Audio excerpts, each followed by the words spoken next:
So my mother became very scared, and a couple of days later she wrote to her brother in Mexico telling him, get me out of here. So months later she got a visa and she gets into the train station in Warsaw, and she's assigned a compartment where there were other people already traveling in that compartment because the train had started from someplace else. And this was a family of a man and a wife and a 2-year-old child with no hair, a girl with no hair. She was probably, somebody shaved her hair.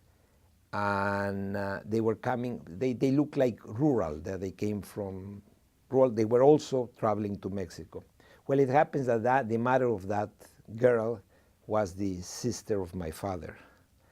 So, and they had to travel for 1 month together because they traveled from Warsaw to Danzig, and then in Danzig everybody took a boat to the French port of Le Havre, and from Le Havre another boat to Mexico with a stopover in Havana. And so they had to travel for a whole month. So even though they didn't like each other, because my mother was from the urban context and the other people were from the rural context, it must have happened that my aunt, when she came to Mexico, told my father, which was a bachelor, here there is a good catch.